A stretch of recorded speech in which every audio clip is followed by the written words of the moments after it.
What's going on, everybody? Welcome back to another exciting episode of the Viall Files, the update special for January. Thanks for joining us. I know you all love these episodes, and we love bringing it to you. Allie, Amanda, how are you? I'm just used to Allie being there. Yeah, it seems like it was an incredibly unpopular decision. Are you still reading the YouTube comments? Yes, because I value what people have to say. A lot of the time, it's like great, you're gonna make it worse now. No, but I do think there's obviously an element of discernment where it's like you have to be able to I understand that it can be very detrimental to have criticism in one's ear, but I think it's valuable to hear what people are responding to and to adapt based on it. This is like when my sister grew up and she hated Diet Coke and she just made herself keep drinking it until she could tolerate it, and then she finally liked it. That feels like it's giving the same energy. To Amanda reading comments. No, it'd be like if she drank Diet Coke and 1 in 4 times it made her vomit, and then she kept drinking it, and then it just made her burp really badly. Yeah, but so that's what I'm saying. You're just trying to. So you think the benefits of the constructive feedback outweigh the emotional impact of the negative, unnecessary, critical comments? Yeah, because I think I also, and we were talking about this right before about eyeliner stuff, and so I feel like this is related. But so I'm ready for this connection. So I just think I was for a really long time had tremendous insecurities about physical stuff and the way I was perceived. And so I think there is something really reclamatory and liberating about being I don't care that this woman thinks my hair was done in a gas station bathroom. That's a creative thing to say. It's an interesting, listen, if you can get to that point of desensitizing yourself, I guess I always wonder, and I certainly have read stuff and I've read stuff with the going in with the idea of feeling like I had the self-awareness to compartmentalize. Thank you. Certain types of feedback.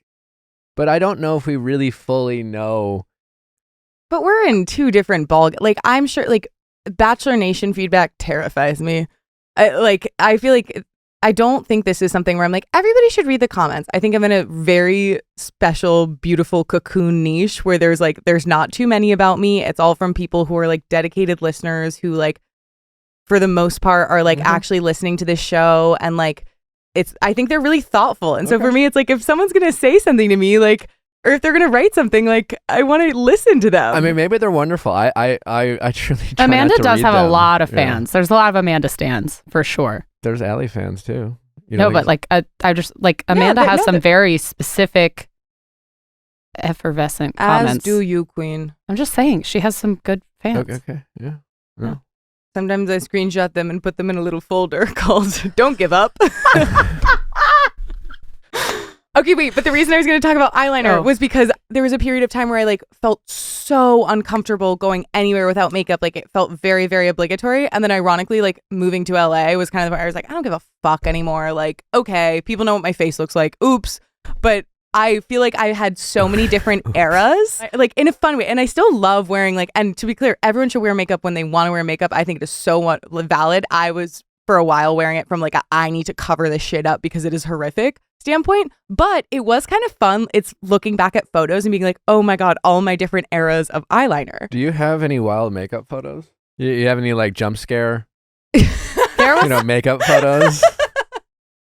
There was a photo of me moving into my freshman dorm room, and I had a full contour on, and it was a bit aggressive, which no one told me, but my mom posted, on Facebook, this is Allie's dorm, and this is whatever. And there was a photo of me from the side that she made black and white just out of nowhere, and I have a feeling that that's why, and it somehow just made it look better if it was not in color. Yeah, it's just cheekbones. You put that in black and white, easy peas. Poppin', yeah. All right, yeah. So you're doing a new, yes. You're in a new era. Tell us about it. All right, everybody, gather around. I'm starting a new potential era. I don't know, we're only a few days in, but for the longest time, I've been doing a black winged liner. That's just kind of been my signature thing. Sleek, what's a powerful. On the eyes. There was some liner coming. It goes up and then it comes back down. Okay. A wing. Do you cat eye? I feel I know what you're talking about. Yeah. I've been repping that for a while. And can I just say, it is hard to get the angle Do we right. have any photos of this? I mean, Literally the way she showed up to work every single day, except for this week. But when I got glam for your engagement party, she didn't do that, and she did more of like a softer liner, and I was very into it. So I was like, I'm gonna try and do it myself. So here we are. You look very nice. It looks Thank great. you. Do you like? It feels like maybe you're blending it slightly. I am just using a brown eyeshadow with a straight brush, and just like it's not even a liner; it's powder. Are you open to feedback on if that's correct? From I don't- you I don't- or no? But we're talking about like feedback. so bold of Absolutely. you as a man. Yeah. Leave it down in the comments below Are you how open to feedback ugly I on your am. physical appearance and I makeup choices? truly have no input on this. I know how that sounded. Yeah, like, let me give you some notes. the man who's like, you "What's asked- a winged liner?" The best part is that you asked. I feel like the person who has the self-awareness, who doesn't have the self-awareness to like give feedback on their employees' makeup, also does not have the self-awareness to be like, "Are you open to feedback?" Which is so funny about it. I have absolutely no. I'm saying from the audience. Sure. I mean, it's kind of a hard angle to see it, but absolutely. Well, just maybe like. And if you say something mean, I'm gonna read it and I'm gonna get No, mad. I don't mean necessarily like critiquing like your face or the job that you look wonderful, but like you just described how you go about doing this. Yeah. And even for the people listening, they might say, well, like try this. And try like a. Give me your hacks. I'll keep. I love a certain good type life of, hack. like, maybe there's a stroke, like from an Yeah. angle of like you an know. I love a good aha life moment hack. of eyeliner when you were like, "Oh, this is good." Like, Yeah. please share. Yeah. Always looking. Hey, I've slept with leggings on my head many a time, so I'm very open to anything new that might change my life. Derek, our producer, said we should like do like a kind of an update on our goals or of the new year, like a All I can think about State of the Union. is you describing Derek as there's a man in the room There's a named man in the room named Derek. That was And on our he's AM like show. a beloved center of our team Yeah. and workforce. There's a man in the room There's a named man Derek. in the room named Derek. But yeah, I mean, I think it's our goal of this show, as you guys know, to continue to engage with you guys, and we always want to build a community.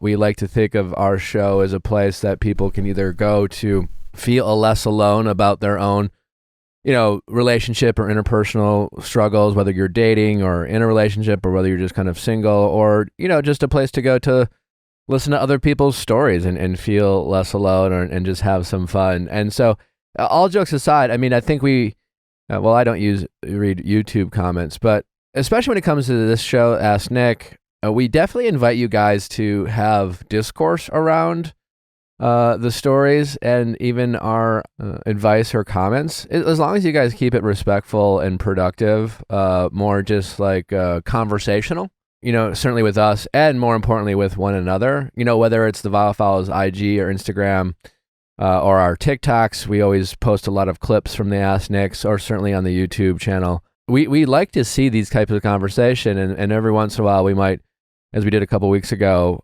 respond, or it might add to the conversations. It might give us a thought that we didn't think about. So we definitely want to keep interacting with y'all and engaging with y'all and having conversations. So we encourage you guys to do that on our platforms.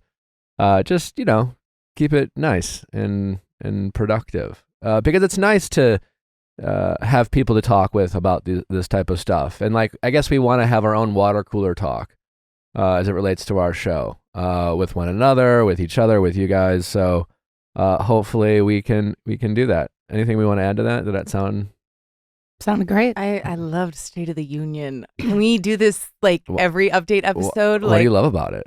I'm afraid it gets boring. Oh, the gravitas.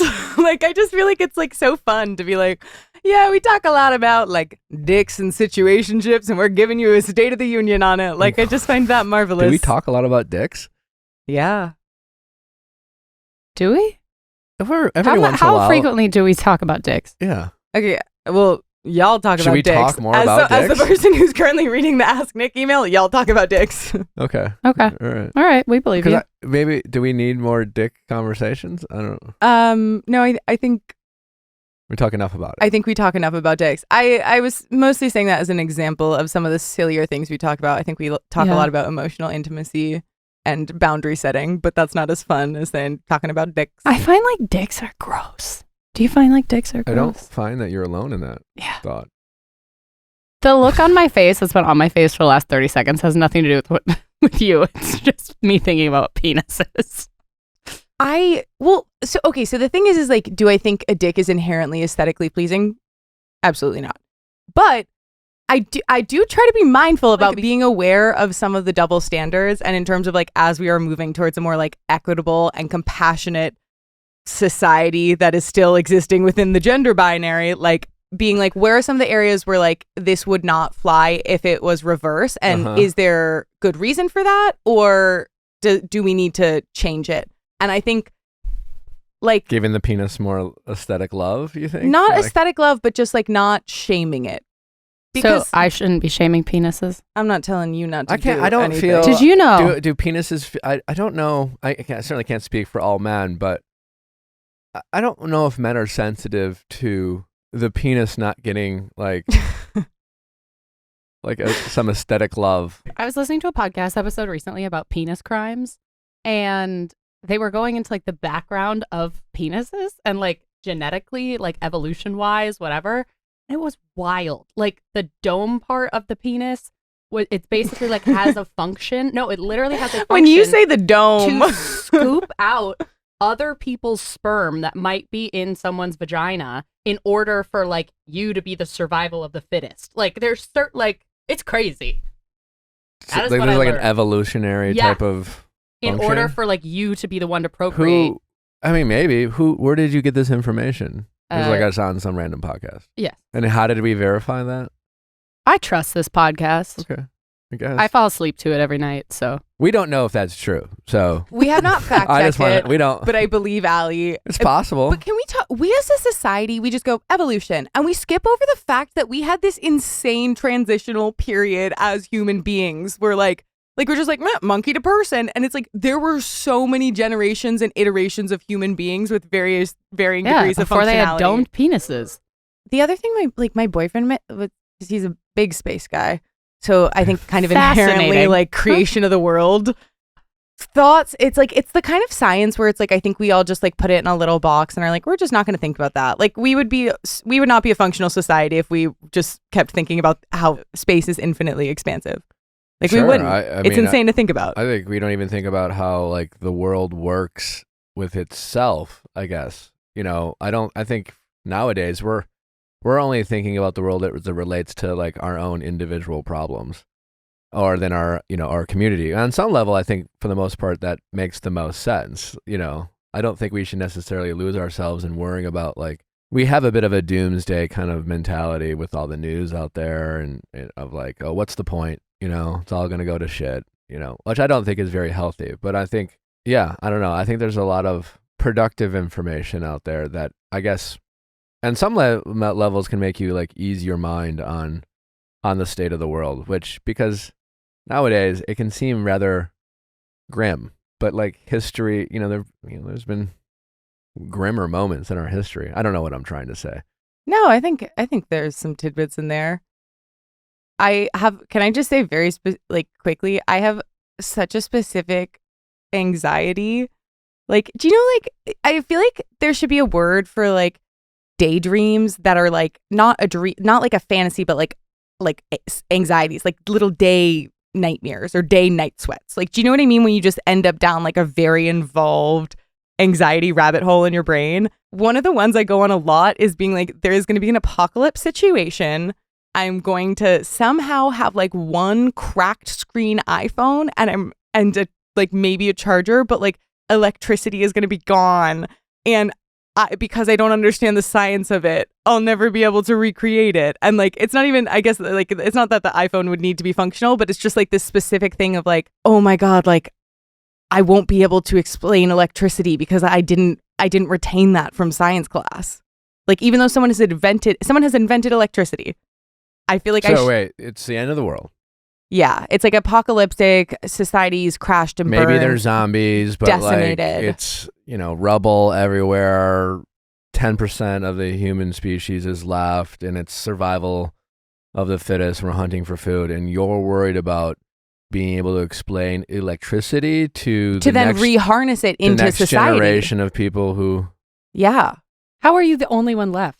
Why are you the only one left? You know, anxieties are so realistic and take into account all the factors of life. I'm just like that worries you to the point where you have anxiety? Because I feel guilty that I don't know how like the world works more. Well, do you want to like print out like a WikiHow and just have like a binder? Do you want to? You can Google. Do you guys understand electricity to the point where you could like? No, but I don't intend to have to. Do I understand I don't think if the electricity? world went down, I'd be the only one left. There's no way. Yeah, Survival I'd be like, of the I would fittest. be like, I'm hey gone. man, there's this I'm thing called dead. electricity. It's enlightening. There was this guy named Benjamin Franklin that flew a guy named Benjamin Franklin that flew a kite at some point. And smarter people than me will be like, oh yeah, let's figure that out. But I do know that it exists, and I suppose on some level I can explain it to a person who can run some appropriate experiments. I think it's just the idea of like I'm dependent on systems that I don't understand, and there's the infrastructure to understand the systems, and I do not utilize it because I got other stuff I want to be doing. Yeah. And I think I feel like unsure of that choice. It's an interesting thing to worry about.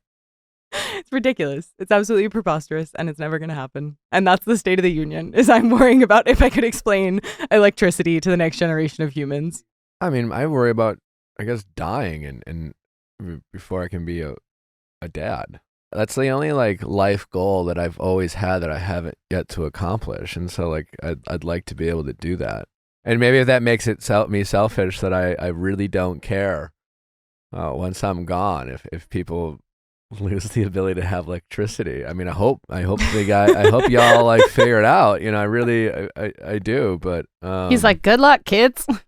Here's what I think about all this stuff. And this is what, you know, when we, again, worry about the world and I think it's easy. And I wonder if this is something that might be more prevalent with Gen Z. It could be wrong. I don't know. I think everyone experiences this to a certain level. But like, because of social media and the news and the way we put stuff out there, I think it's easy to get anxiety and feel kind of this crippling amount of fear and kind of being told to like, what's the point?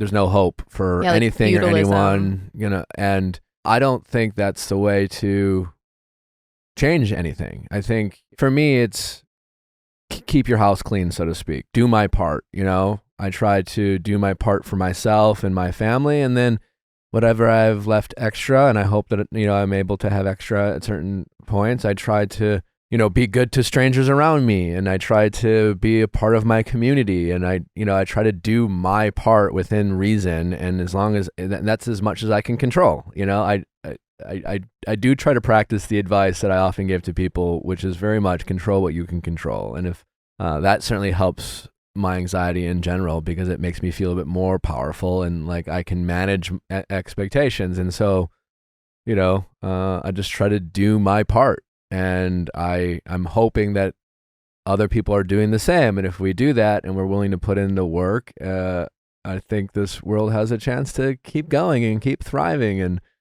And we've had darker days in the past. And I think we're scrappy. Humans are scrappy. Yeah. And innovation is born out of sheer necessity and like the instinct to survive. I think where I might ever so slightly hold this different opinion is that I think it is necessary to get riled up to show the gravity and like the scale to which we need innovation, especially with like climate stuff. Sure, to a certain extent, sure, yeah. But like you have to make sure that we're willing to do the innovation and put in the work. Yeah, and that it's not just like being crippled by the magnitude of the problem. And echoing this kind of message of like, what's the point? All right, well, we have a great episode for you, some great updates. Make sure to email us at asknick@theviallfiles.com for all your updates or just your questions. Don't forget, our AMP show is every Thursday. I know yesterday we moved it up a couple hours because of some scheduling conflicts that I had, but going forward, it'll be 6 p.m. Pacific, 9 p.m. Eastern. My parents fully enjoyed it. I had so many people in that waiting room. In the little chat. It was great. This is for silliness. This is for in the moment joy and conversations. We talk a lot about like, like just all specific around dating, talking about various icks, and we debate a lot of like, we debate a lot of like simple dating conversations It's and fun. discussions. It's fast paced. Is this a red flag or am I being too picky? Like that kind of stuff. We have people call in for very specific questions. So, I mean, Ask Nick, I think, is more of like a long form. Yeah. This is more of a Quippy, fun. that. So it's every Thursday, 9 p.m. Eastern. 6 p.m. Pacific. Get your drinks. Get it. And eventually, I think we'll start doing more updates. And I know a lot of people have asked about Better Date Than Never being played somewhere else for the people who can't check it out live. We love our Canadian listeners. Eventually, we will we'll find a place for it. We're working on some premium stuff, and so yeah, we're obviously trying to put out a lot of stuff for you guys, and we're trying to find the right places for it. So throw out ideas, obviously, and let us know what you guys are excited to hear and listen to. We always love, some constructive feedback. And help us grow so that way we can continue to put out more content. A great way to do that would be to give us a little 5-star review. Yeah. That's always great. Also, like, we are so thankful for anyone who, when you guys share on your socials and tag the show, that's honestly, that's the best. That's the thing we appreciate the most of you guys spreading the word about our show and tagging us. I try to share as many as possible. I can't get to them all, but I appreciate it when you guys do that. And it's really important for the show. So we thank you for doing that. Anything else we have to get to? Next week, we have Jim Jeffries coming in for a Bachelor recap. we and we love have the Jim. Lautners. The Lautners, Taylor and Taylor. Taylor and Taylor. That should be a ton of fun. And also, if you're submitting to Ask Nick, whether it's AMP, texting office hours, or just your classic Ask Nick, please, if you can make the subject line as attention grabbing as possible, that is so helpful. If you give us a little taste of what's to come, we get so many submissions, and we definitely want to be continually getting on some of the most relatable, exciting, interesting stories. Yeah. And so give us some of the goods in the subject line. The Taylors are married now, right? Yeah. Yeah. I think they gave me some Some marriage advice? some wedding planning or marriage. I'm full on engagement mode. I love it. Well, thanks for listening as always, guys. Anything else? Let's get to our updates. Question time with Nick.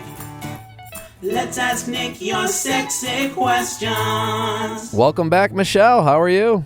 I'm good. How are you? Thanks for having me again. Yeah, welcome back. Good to have you. So you called in, what episode was it, Amanda? 489, I think. Ooh, Yep, wow. it was 489. 489. First caller. Yeah, first caller of the episode. And you were adopted. Yes. And you reconnected with your birth mom. And were you getting married? So we had a fight around my wedding because she wasn't invited. Okay. And then we stopped talking for years. And then she emailed me letting me know she was dying of cancer. Yeah. Let's play a quick clip from that episode to bring our audience up to speed for those people who might have forgotten or haven't listened to it. I am adopted and I have a long-standing relationship with my birth mother that has been sometimes not so easy. Do I move on from the past and continue a relationship, or do I not move on in a way, but not continue with her? When I was about 16 years old, she had contacted me privately on Facebook and said she wanted a relationship and not to tell my parents. Then we had this secret relationship for 2 years almost, but there was little things that she kind of would say and do that were really bizarre to me. She'd be like, "I cry when you don't wish me a happy Mother's Day." And I don't know. It's just so bizarre. And I was like, well, you gave me life. I'm thankful for you, but you didn't raise me. Me and my mom, my adopted mother, we've had a hard relationship, but as adults, we're so close now. And that was the first time I really felt like I could stand up for my mom. Mm-hmm. We didn't talk for years. She just emailed me last April telling me that she has cancer. Ooh. And that she's dying, and that she was given 6 months to live. And she just kind of was like, "Hey, I thought I should let you know. And if you wanted to have a relationship, let me know." So she did put the ball in my court. It wasn't forced. Not to sound we believe her for sure. I don't. Or is there a part of you that even wonders? Part of me, I'm sure she's maybe sick, but like there's just been some kind of like sus things that's happened since she told me. And there's just like things that she's told me throughout my life that make no sense to me, like stuff about my birth dad. So I have to admit, yes, it is really hard for me to 100% believe her. Yeah. Listen, and this is really about expectations and boundaries, not to sound like a broken record. And like, I don't fault you at all, because obviously your mom, there's a reason why you're not supposed to reach out to minors in this type of situation, for the confusion and emotional, like potentially emotional kind of triggering or scar that you could put a minor in, and dealing with this type of, how could you possibly expect someone like yourself in that situation to do what's best? And I can only imagine it can be very confusing at any stage in your life, let alone being 16, 17, whatever. Yeah. But it sounds to me like the challenge, do what you would think is right. At the end of the day, this is a situation that I believe that like you just have to truly decide what's best for your mental health and the people around you and your well-being. And that's what's most important. As long as you can still try to be empathetic to the people around you. Yeah. But if you have a relationship, if you choose to have a relationship with your mom, you're still going to have to set expectations and boundaries, right? Yeah. And most importantly, it sounds like you just say, you reach out and say, if you feel this way, some version of, I would love to have a relationship with you. Please don't give up, fight, encourage or give her, obviously the empathy and sympathy, and then like, regardless of her diagnosis, like challenge her to fight and for herself. But if she does want a relationship with you, it's still like, what she seems to be struggling with is she wants a relationship with you on her terms. Clearly. Definitely. And a relationship of any kind only works when it's on mutual terms of both people. When you are willing to hear someone else, it's like, all right, well, how do you want this relationship? Let me explain to you how I want this relationship. Let's listen to each other, set expectations, and see if there's a fit there. So remind me the advice I gave you. So you pretty much said, like, it sounds like she's the kind of person who's not going to give you, the sorry that you need. And with the limited time that we assumed I didn't have with her, that it would be good to set a healthy boundary about not involving anyone else in our relationship, and just kind of having the two of us moving on, enjoying what's left. I think I mourned the relationship so many times throughout my life that it wasn't as hard as I thought it would be. I'm just glad she's not in pain anymore, because I did get to say my goodbyes 2 days before she passed. After you got on a call with us, I guess I'm curious, what specifically did you do? Okay, so literally the exact same day as the call, like I think we finished at like 10, at like 11 o'clock, I messaged her. And I just said like, hey, how are you? She said, I'm okay, how are you? I said, I'm doing all right. I'm sorry I didn't reply sooner. I just needed some time to figure out my feelings and figure out what I wanted to say. I said, I want a relationship with you and I want to leave the past in the past. I think it will be best if we don't bring other people into our relationship, like my mom, and we focus on you and I. I just want to make the best of what we have left together. Great. So then she replied later that night. She said, well said, my dear. Before I read this, we need to remember in the first episode how she said some pretty nasty things about my mother. Yeah. This, well said, my dear. I agree, we move forward. Just know that it was never my intention to hurt you or offend you. You don't know me well enough to know in that email, if I say something, it's said with best intentions. In person, you would see the humor on my face. 2 big lessons I've learned in life: to assume the best of others and to not take offense. And I said, looking forward to seeing you soon. Let's plan another video call when we can. Okay, yeah. So kind of left it at that. I was like, okay, cool. I felt really good, like weight off my shoulders. I felt really good about the advice you gave me. And like, I also set a boundary with my mom, like my adopted mom, telling her that like, unless I approach her with information about my birth mom, I don't really want to talk about it. Fair. Because it just seemed to, I just didn't want to intertwine the feelings, right? Totally, yeah. Yeah, so that was good. She respected that. So that was the same day we filmed, which was September 27th. And then she kept putting off like video chatting because she ended up being admitted to the hospital full time. She was a kidney failure. And she wouldn't video chat. And I was like, okay, whatever. And then I think it was on like the 12th of November, I just had this gut feeling that something was like really wrong. So I called the hospital, and because I wasn't like on the list, they couldn't give me any information, but they said they'd have someone call me back. And I woke up the next morning from my birth mom's cousin, so I guess technically my cousin, saying like, you need to go say your goodbyes. She's not doing well.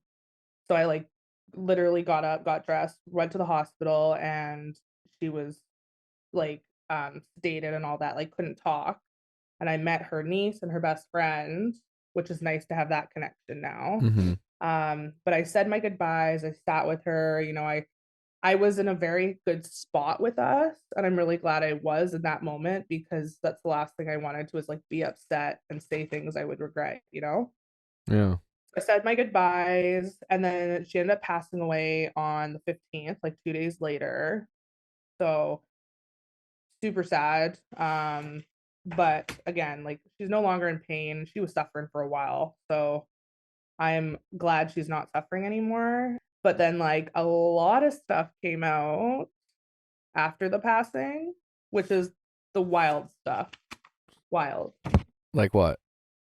So I ended up connecting with the niece, and I was like, hey, do you mind like adding me on her Facebook if you have her password? I'd love to like be able to look back at the photos when I, you know, because I don't really have a lot of things. And she said, oh, I don't have her password, but I'll send you screenshots. So she sent me like a screenshot of an entire photo album of pictures of me and my child and my husband that I never sent her. I keep my son very private off the internet for various reasons. But I was like, hey, that's kind of weird. She had pictures of me pregnant. Her and I didn't speak until my son was like 2. So she was stealing them off my Instagram, or had like a fake name or something. And I was like, Are oh, they that's public kind of weird. photos though? I think she might have like she blocked me on social media, and then she might have unblocked me and been able to see my private account. I can't remember if I had her blocked, but when Grayson was first born, my son, I did share photos of him online, because at that point I wasn't like concerned. And so she was, yeah, I guess screenshotting and then uploading to her Facebook How does that kind make of you thing. feel? Not good. Why? Well, I just feel like, you know, you weren't talking to me and you were really mean to me. And then all of a sudden you think it's okay. Sure. The caption of her album was like, my grandson, my daughter. Well, And why I'm does that like, upset you? I don't know. I think it's just because she thinks she was like really entitled to like have this I don't know if it was a title. matter of entitlement. I think it was more, it's still her grandson, certainly by blood, whether you guys had a relationship or not. And again, this is just a matter of perspective, you know? Yeah. Like you can choose to Yeah. look at it a couple different ways. Like you can be offended. Like you're right. Like you can take like also just don't forget like the work that you put in prior to your mom's passing to get to a place of, you know, more love than frustration, you know, or more understanding than criticism.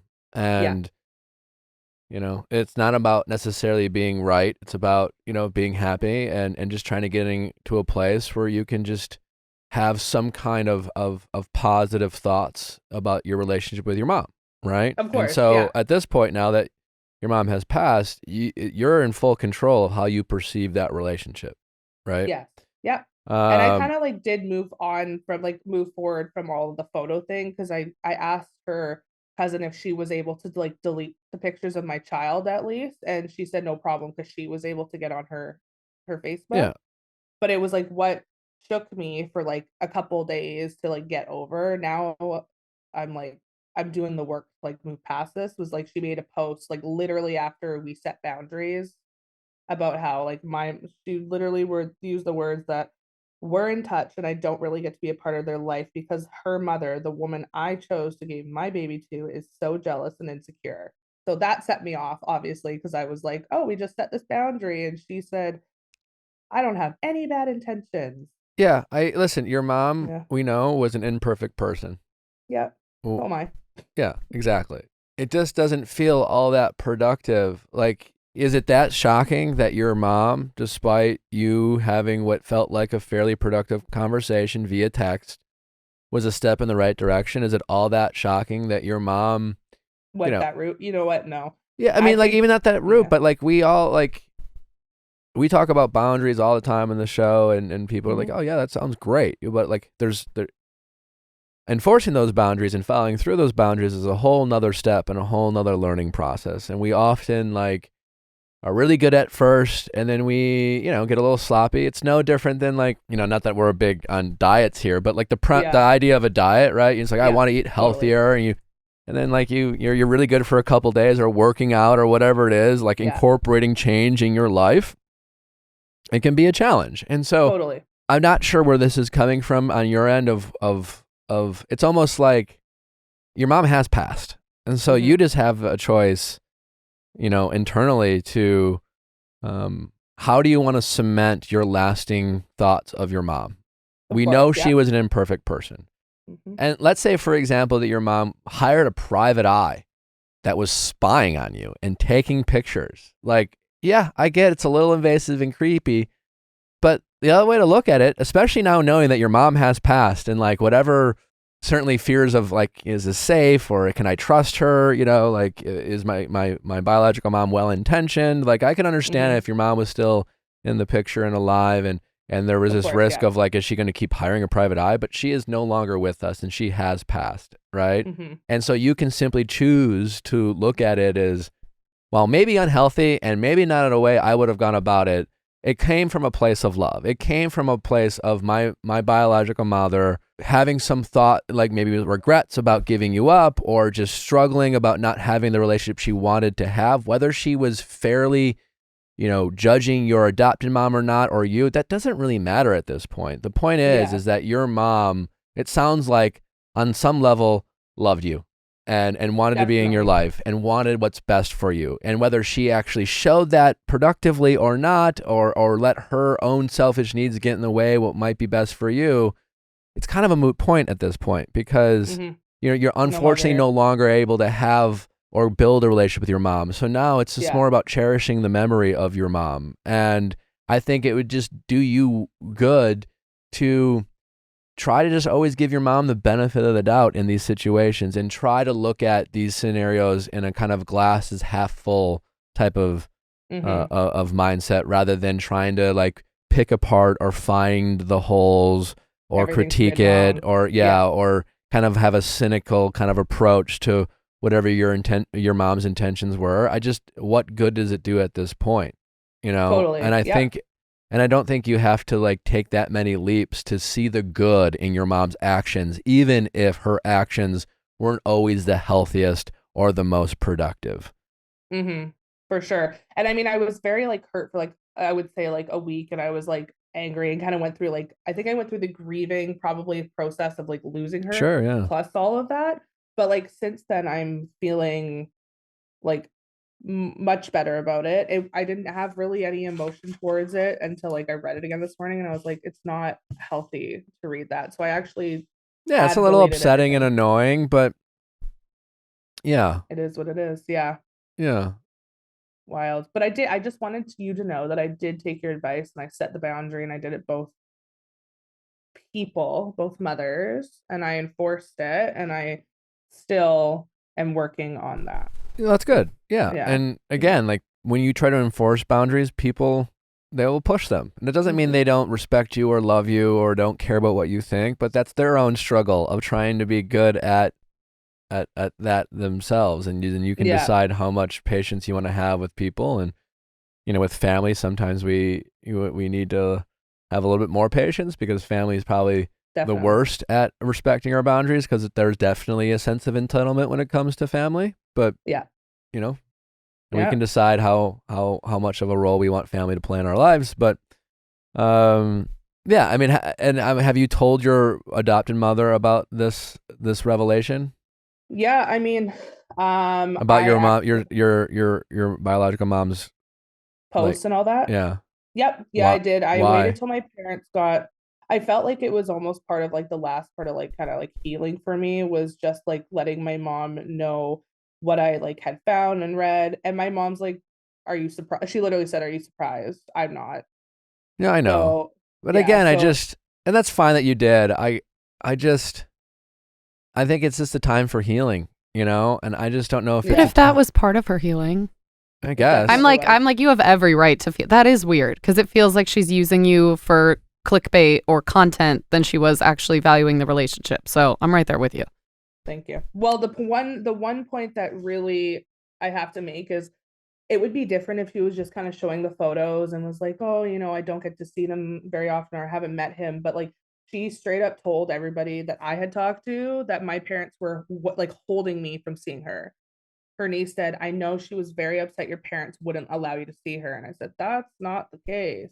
So Yeah. I think that's where I got really Well, yeah, you're protective of your mom and you don't want people Yes. thinking otherwise My of mom's a her bad because your person. biological mom is spreading lies. I get that. yeah. I mean, again, so I I think that was the hard part, but yeah. I just think at this point, holding on to that, you know. Oh, yeah, it's not going to do anything productive, that's for sure. Yeah. I think I do have a question for advice. Her celebration of life is eventually happening here. Yeah.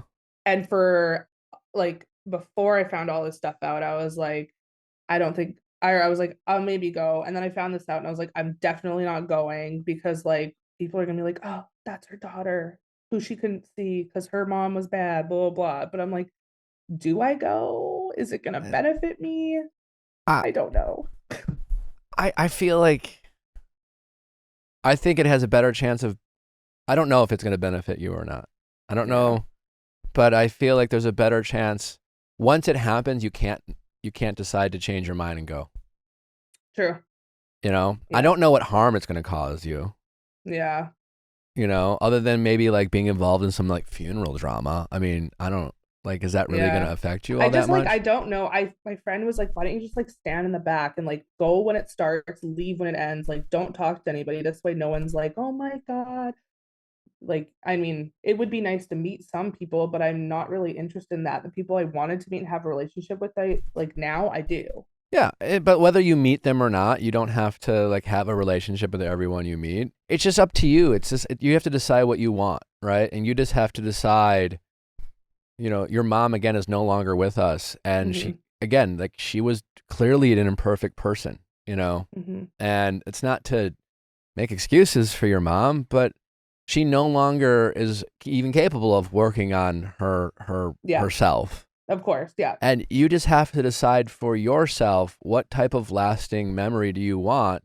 Do you want to, you know, hang on to her imperfections and ways in which she frustrated and hurt your feelings, and you'd be justified to feel that, or do you just want to like decide to forgive your mom for her imperfections and whatever caused those, and again whatever struggle she might have had in her life or her childhood? I don't know, but I would just rather have the lasting memory of your mom, as complicated as it was or it could be, is it just be generally positive and knowing that at the end of the day, as imperfect as it was and as unhealthy as it was at times, it came from a place of love. And maybe she's in a better place to love you from afar in a way that she couldn't love you while she was with us on this earth. And I guess just trying to change your mindset in a positive way, because I just don't want you hanging on to this and kind of internalizing, you know, this and this relationship and keeping it with you, and just, you know, like letting it go, you know, whatever frustrations you have, and just kind of forgiving your mom, knowing that, you know, and you can decide that if my mom knew better, maybe if she was dealt a different deck of cards in life, maybe she would have handled these situations better, and just choosing to like offer her grace in that department. Again, it's up to you. I'm not here to tell you what to do, but it feels like you're open to that. It sounds like that's your ultimate goal.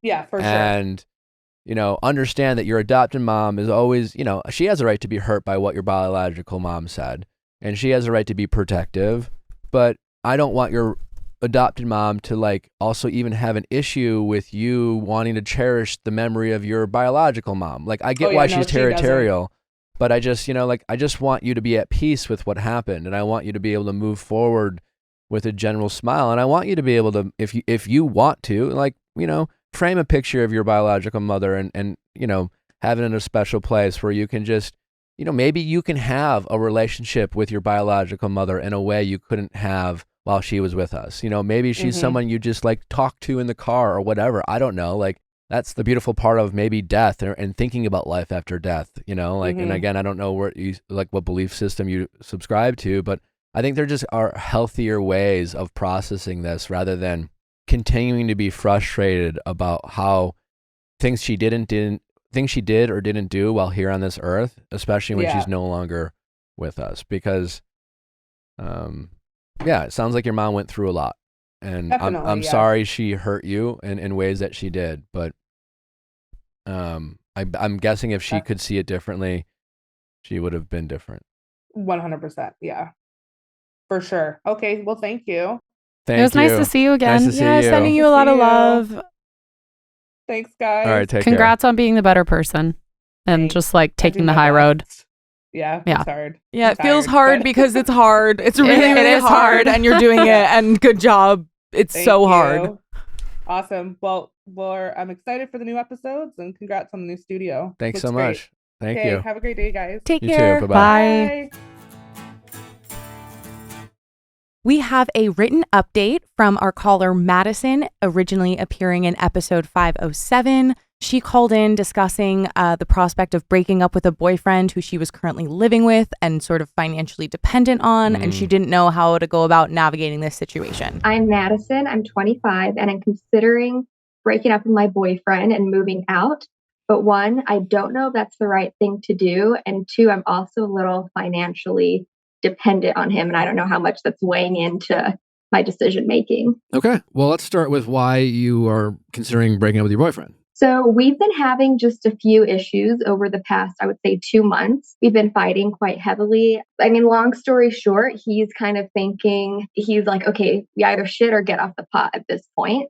So that has just like led into a bunch of other little fights. And I don't feel like I'm being loved to how I deserve to be loved, if that makes sense. I feel as though I'm the one doing a lot of the pursuing to him right now and trying to make sure he's happy, where in turn he knows what I need. And I don't think he's really giving me any of that. Have you communicated these concerns with him? I have. You have. And he gets kind of defensive. And, we talked about this last night. And he was like, well, why haven't you told me any of this? And I'm like, literally, we broke up like 2 weeks ago. And this is one of the reasons why. And we started therapy actually last Friday was our first session. A lot of this was brought into as to why I'm not feeling loved or worthy. And it's like not registering with him. Yeah, and I definitely think you should think about it. And I think I love that you guys are going to couples therapy, and I don't think you're in a position to make a rash decision anytime soon, but I also don't think you need to be dragging this out for months either. Exactly. I also think while it might be wildly inconvenient and not ideal, and there might be some like tough choices and some nights maybe sleeping on a mattress without furniture, you can do it. Yeah. Maybe you can even pick up a second job. You will have some free time on your hands because you won't have a boyfriend to complain about. So, you know what I'm saying? Like, and you're young. This is all to say that I think you really need to, you kind of already have, but I think it would be a good exercise for you to really just say, all right, no matter what happens and no matter how convenient it might be, I know without a shadow of a doubt that I can move out. I can reset. I don't like to use the word start over. You're not starting over. You're just kind of resetting. Yeah. Having that conversation with yourself, saying, I can do this, will free up whatever concerns or fears you have. It'll give you more power. So Madison updated us and wrote, hi there. Long story short, my ex and I are breaking up. May I just add the breakup was his decision. When I was on the show, Nick recommended I write him a letter. I didn't end up writing a letter, but that night we spoke and I pretty much said what the letter would have said. That is when X pretty much said he thought we should follow through with the breakup. I moved into my parents' house and he moved all of my stuff into a storage unit. I had to find a new roommate and new apartment. I have embarked on this pretty intense healing journey, which has been paying off. X and I are in no contact, which has been hard. In brackets, I had to ignore his texts. But yet, just found out yesterday he is seeing someone new, using seeing loosely as it's only been 2 months post-breakup. I'm still living with my parents and will move back to name of U.S. city in mid-February. So Band-Aid got ripped off. Yeah. Maybe it fell off in the ocean. I know maybe her story sounds like incomplete, you know, maybe for her, for the audience, but I know it's a scary thing to make these drastic changes. And as someone who I once moved in with my grandma after a relationship as a 28-year-old man who thought he was, fulfilling his dreams and being successful and making money, and had a, upscale apartment in Milwaukee, and was in this relationship that I thought was going to turn into a marriage. And then we got engaged, and I found out she cheated on me, and blah, blah, blah, blah, blah. And then I moved in with my grandma. And I did not like that for myself. And I just, and here I am, a completely different life. And I'm not, I don't know what's in store for this caller or some of our other callers, but, I think sometimes it seems really scary to take these drastic changes, and like, yeah, okay, fine. She's living with her parents, and maybe that's not her, where exactly she wants to be, but she knows she can move out. She's already planning on moving back. She's making a financially savvy choice by not having to pay maybe rent. Saving a little bit money, and she doesn't even seem all that upset that he's dating someone new. And it sounds like I'd be willing to guess that she seems a little bit more optimistic about the potential outcome, because the burden of like staying in a relationship that just something you felt off, but like you're afraid to do anything about it because you're afraid of regrets or the financial implications of an apartment, et cetera, et cetera. Like now anything's possible for her. And I'm guessing that's going to serve her well. I'd be willing to bet she's a bigger risk taker going forward in a positive way. Because once you start taking these kind of what feel like risks, or these, things that you feel like are just too hard to do, and then you get through it, because you just kind of tackle every day, you just like, you don't try to think about, oh, how am I going to be happy? Like, how, you don't think of the end game, just think of the next day. You wake up, all right, how do I get through today? What problems do I want to tackle? And then I just think it frees you up. And I think you start realizing what you're really capable of, or what challenges you can overcome. And I think you start putting up with things that you're unhappy with a lot less. Totally. And I feel like so often in these like kinds of transitions, we're aware that they're supposed to be hard, but then when they actually feel hard, it feels like we're doing something wrong. Yeah. And it's like enduring that builds character. Well, damn it. Congratulations to her. And I'm glad that you got yourself out of a situation that deep down you knew wasn't right for you. Welcome back, Renee.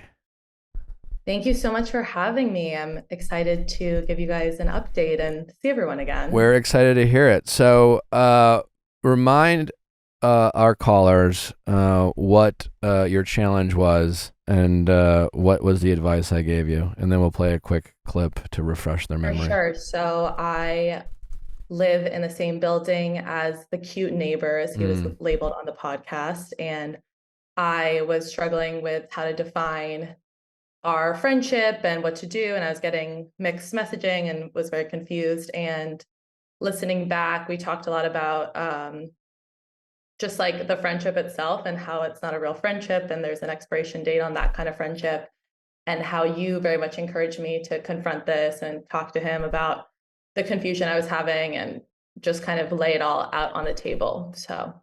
And the Harry Styles concert was one of those things that was adding a lot of confusion to the mix. Yeah, let's play a quick clip to refresh our memory.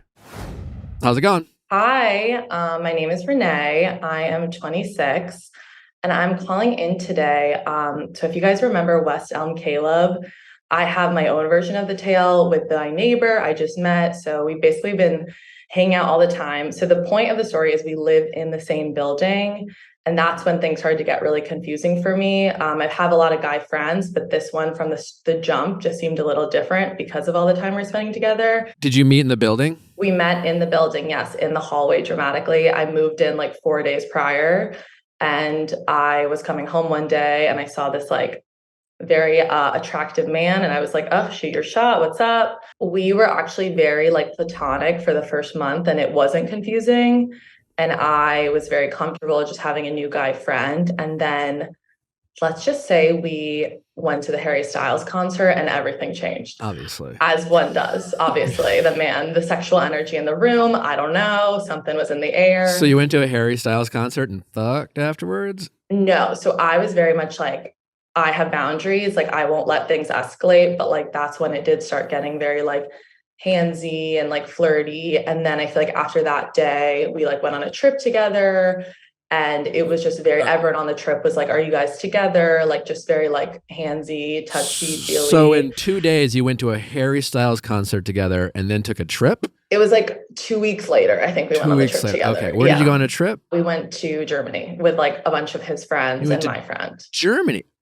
Yeah. You went overseas. Well, how many of his friends? Like 4 of his friends, and I brought one of mine as like backup. Backup. Okay. And who suggested the trip? The first time we ever hung out, we were like drinking and we're like, wait, this would be so fun. Let's like basically take this overseas. You haven't really sat down and just had an adult conversation about what this is. You sit them down and be like, can we talk? And I want to talk about us. It's been confusing to me. That's what you need to say. And I think you just be totally honest. And that honesty, it says, when we met, obviously I found you attractive and I thought about the possibility of us dating. And see what he says. Get him to be honest. Yeah, I did too.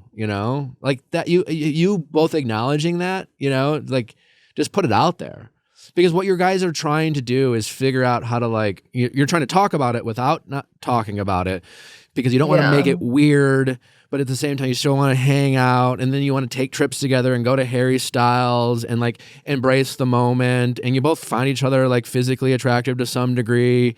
And there's aspects of each other that you really value, and there's a lot of aspects of each other that you really like. And the only thing that I've heard from you about you not being compatible is it sounds like you think he still might be in his like fuckboy era.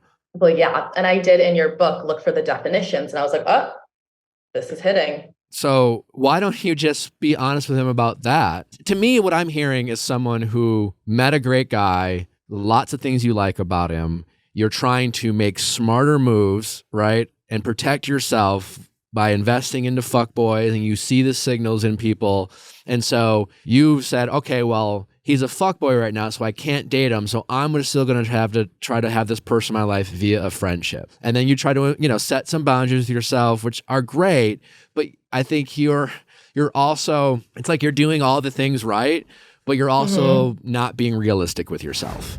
So what did you end up doing? So I thought a lot about what you said, and I feel like that was like a big wake up call for me, to be honest. Like, I think I went in really feeling pretty good about everything and feeling very confident in my labeling him as a friend, and that we had this great friendship. And then like just hearing you kind of break it up, I feel like made me think about it really differently, in the sense that I was like, wow, I am spending a lot of energy and time on this person. And kind of like you had this reference to like build a boyfriend kind of thing, which I honestly thought was pretty accurate.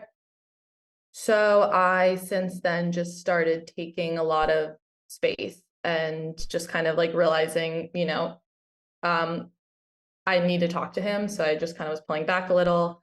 And then I was getting closer to talking to him, and, I didn't do it.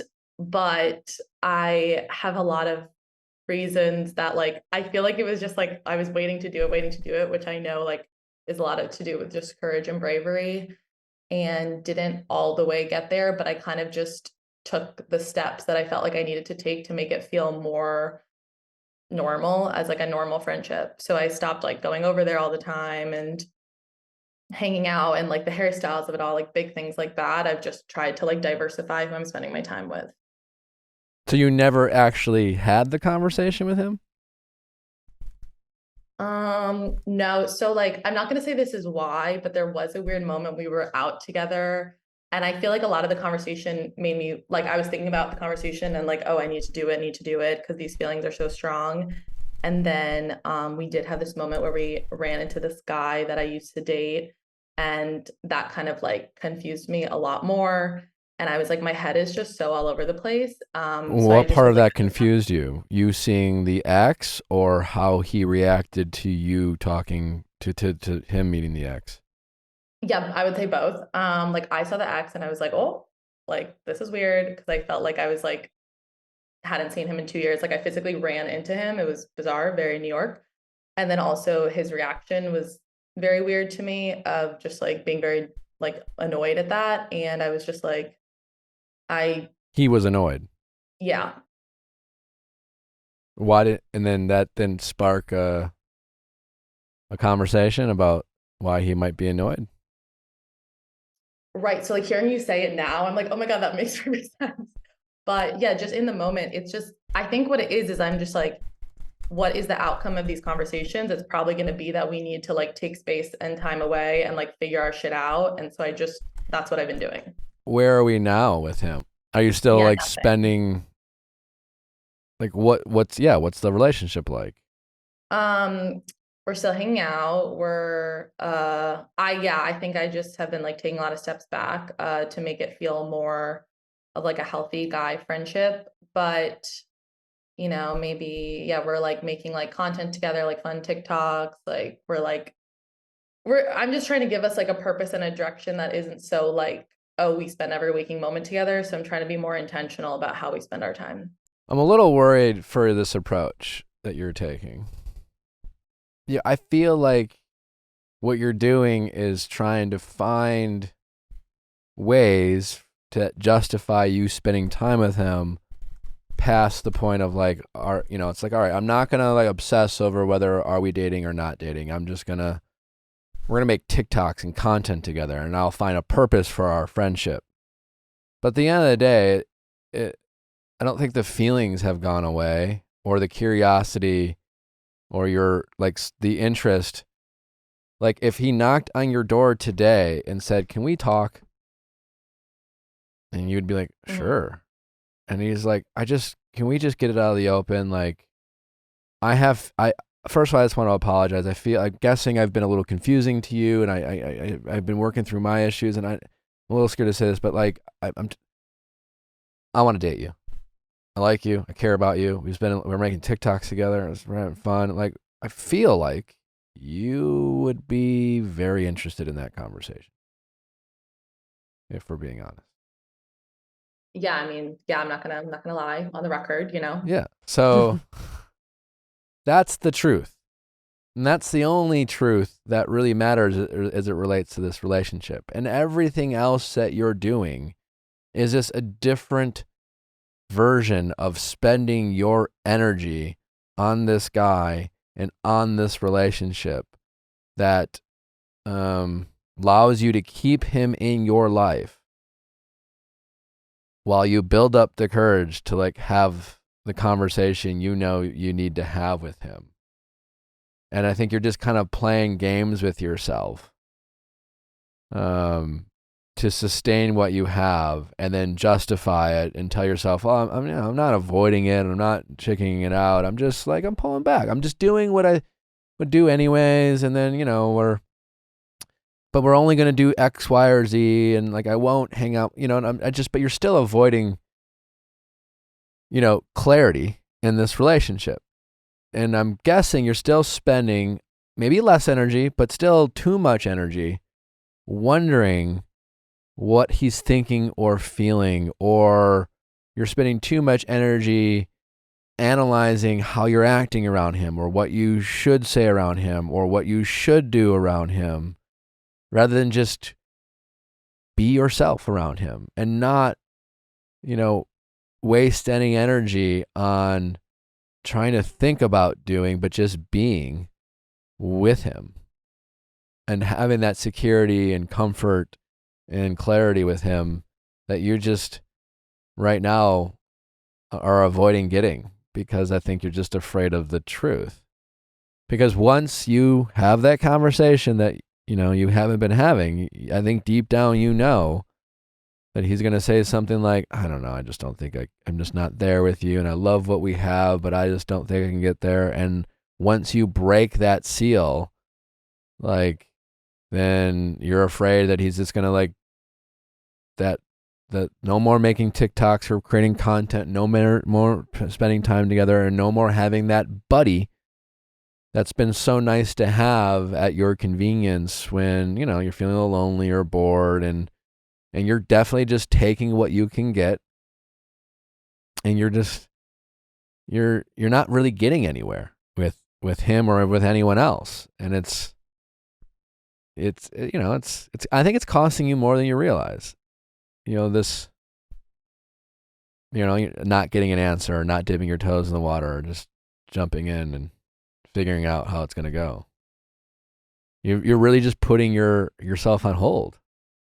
And I think you're finding new ways to justify it and explain it to yourself.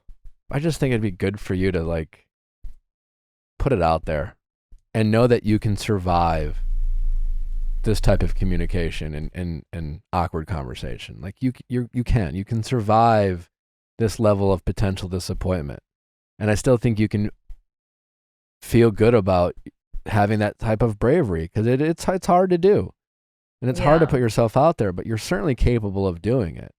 And instead of like trying to read the cliff note, to read the tea leaves and trying to overanalyze every little thing, just ask him how he feels and get a straight answer. Yeah, no more tarot readings on TikTok. You know, when they like always like come at you and it's like, I've had too many of those where I'm like, someone is coming with brown hair. And I think you should sit him down and be super vulnerable and tell him exactly how you feel. Okay. Tell him exactly what you want and just ask him how he thinks and feels, and just know that it's, he's going to have to process that, and just stop pretending that his new girlfriend, if he ever gets one, is going to want you two to be pals. Yeah, for sure. Do you have an answer for like that big soulmate question? Like, I'm sure it's been asked, but I'm just curious. Well, I don't believe in soulmates or anything like that. I believe that I believe that I owe Natalie a lot for us being together, and I'm grateful for having realized what she meant to me, because I think there's a world in which I could have fucked up and we wouldn't be together, and I eventually would have moved on, and I eventually would have found someone else, and she would have too, and who knows what my life would have been like. But that's what I believe, and I believe that we are given choices, and we're given free will, and we have the right to make certain choices. I believe in regret. I think we can learn from our mistakes, and I think we can learn from the regrets that we have. And I think there's a million the people out there that you can connect with, and we have to decide for ourselves who's worth these risks and who's worth these efforts and the amount of energy it takes to be in a relationship.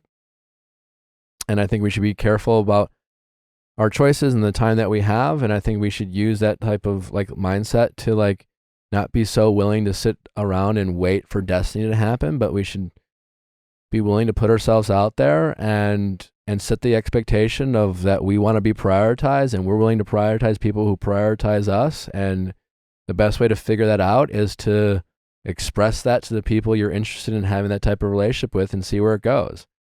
And set aside your ego and what it means to be rejected or feel feel less than just because something didn't go your way. I feel like this would be a potentially good exercise for you to just challenge yourself. Stop waiting for the perfect time. There's no perfect time. It's never going to feel good or right. It's never going to be like, oh, well, there's no going to be a sign of like, now I should bring it up. It's going to feel awkward. It's going to feel as uncomfortable as taking like an ice bath. Yeah. But, often ice baths feel pretty fucking good afterwards, but it's that first, that jumping in it really fucking sucks. Yeah, and I do hear you in the sense that like whether I want to talk about it or not, this is taking up a lot of space and energy in my brain, and as much as I can convince myself that it's not and that taking space is helping, like I still know that like deep down when I think about him, I'm like, oh, like this will happen later in life but not right now. And it's just like you never want to have those lingering feelings about people. Yeah, I think you just need to get it all on the table. Have a little fight with them. I don't know. Yeah. Okay. Get a little messy. Yeah, I mean, life is short. I'm not really scared. It's of like I am scared, and I'm not scared. Like of all people, like I know how to fight for something. It's more just like I'm really happy living in my little happy world. Yeah. And it's like I want to keep living in it. It's not that I'm like scared to sit him down. I've done it before. It's just you're comfortable enough and it's fine. Huh? Yeah, it's comfortable enough and it's fine, Yeah. and you're content. But you have to ongoing theme, I think you should be more empathetic to future you. I like that, future Renee. Got to look out for her. Yeah. And right now, I don't think you're giving her much consideration. Because eventually this state that you're content with ends. And Yeah. the way you're going about it, you have no control of when it ends. It's going to end when he decides it's not convenient for him. Yeah. And I agree. Like if, let's say things work out with this other guy, and then I don't want to be sitting there being like, oh, but I don't know about this and what if, and that's not healthy. So yeah, got to look out for future Renee. Put yourself out really there. Hit. That's true. Yeah. I mean, I'm hearing that. Okay. Well, there you go. We found something you can hear.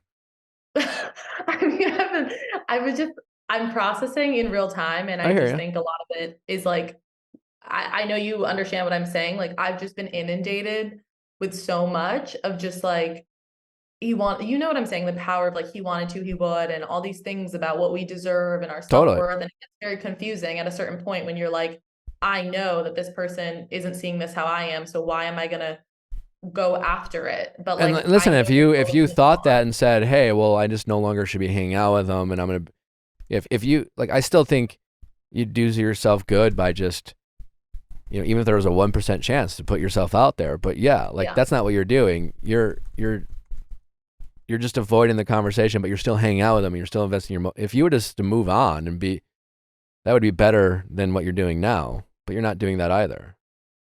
Right. You're just doing it to justify hanging out with them by just saying, well, I'm never going to have this. So like, I'll settle on friends. Yeah. Yeah. And I do think, honestly, since we've talked, I think that's become even more apparent because I've been actively trying to date and meet other people and seeing how I feel. And I do think it's uncomfortable or weird how often I think about him in those moments. So that's sure. like, I think either way, having the conversation will help you process and go in some other direction than where you're going now, which is not really anywhere. Just put yourself out there and just know that if he makes you feel bad or gives you some like, oh, not another one, instead of letting that bruise your ego, it's just more of a, you know what? I don't think you should say fuck you, but just that should be kind of an aha moment for you of being like, you know what? Maybe you aren't everything you're all cracked up to be. And maybe it's a selfish. It's what he's doing is selfish if he, on some level. For sure. And I really appreciate that because I think I've been kind of blaming myself a lot for not doing it and not having the courage to do it. But I think part of this needs to be like me looking at this more honestly, as opposed to like romanticizing the dynamic of just like, oh my gosh, like, will they, won't they, what is he going to say? And romanticizing him and actually just realizing like, why am I in this situation in the first place? Because this is new to me. Like I've never felt like this about a guy friend. And I have a lot of guy friends that it's very clear that we're just friends. And I just think, part of this was this pattern of behavior that I was just falling into over and over with him, where he would just like keep putting out these signs that confused me. And I think I need to just lay it all out there for a lot of reasons, but that being one of them, of just like, this is why I feel this way. It's not out of nowhere. I didn't just make it up. So it's really nice to hear the tidbit though about you and Natalie. Like, congratulations again. It's really nice to just hear that narrative of like it being flipped, because I just think we're always being fed these stories of this is what it looks like. And to hear you say again how she was so adamant about what she wanted, that's like so cool to hear. And like, it's just nice to hear, because I just think we're always fed this one story of how it goes, and like it doesn't need to look like that. And I think there's a big difference between chasing and letting people walk all over you and like and accepting less than what you deserve, and putting yourself out there and confidently stating your expectations and being willing to face possible rejection. I think there's a huge difference between those two. Mm-hmm. So, all right. Thank you so much. No, our pleasure. Good luck. Well, next time give us an update with you having had this conversation. I accept. Okay. Well, when you do, let us know. Thanks. All right. Take care. Bye. Bye-bye.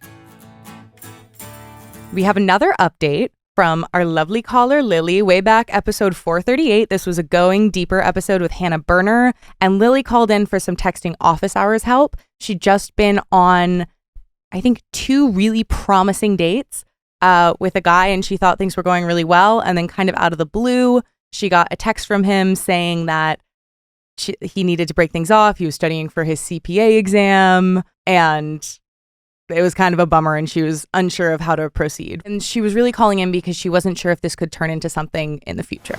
I'm calling in because I've been talking to a guy for a while and then it ended. And I'm trying to decide if I should reach back out to kind of clarify that the door would be open for me in the future, or if I should just kind of leave things where they're at and then just see if maybe down the line he reaches back So out. you're not even sure if you should text.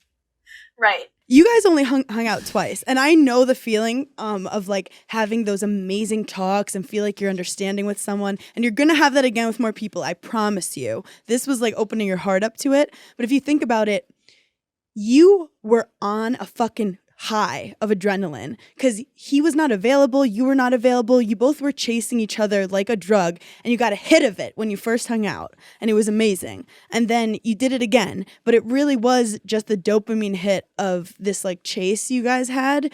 And what you're feeling right now is For both like, of you. yes, what you're feeling right now is a post like drug feeling. The come down. The come down of this high, of this intense thing, but you guys did not hang out enough for you guys to have like actually a stable, normal connection. It was more this high of finally meeting, and you did nothing wrong, but he's not your man's.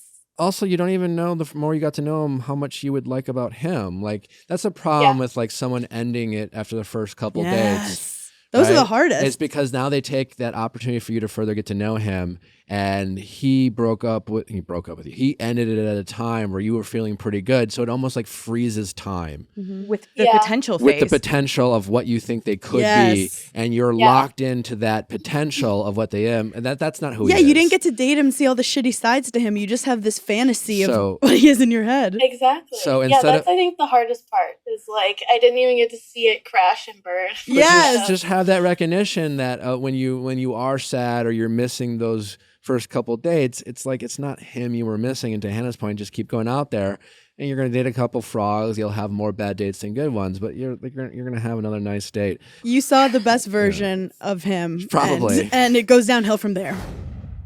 She said, I called in last June, or possibly May, to ask for advice on whether or not I should reach out to a guy who had ended things because he needed to focus on studying for exams that he needed to pass for his career. I was worried that I'd not made it clear that in the future I would be interested when we both had more time to intentionally spend together. The advice that I was given is that I should not reach out because it was likely that he was just not interested and wanted to let me down easy. Fast forward to now, I saw that he had liked me on a dating app and was so confused. I ended up matching with him a little over a week ago, and we have been talking ever since and seen each other multiple times. He's been initiating all of the conversation and making plans to see each other, and his interest appears to be genuine.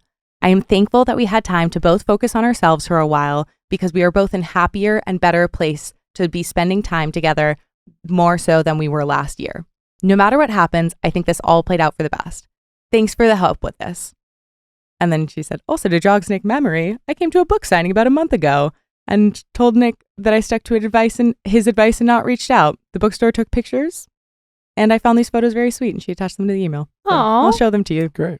Nice. So I did give her good advice. So it sounds like I'll be curious what he said about his behavior.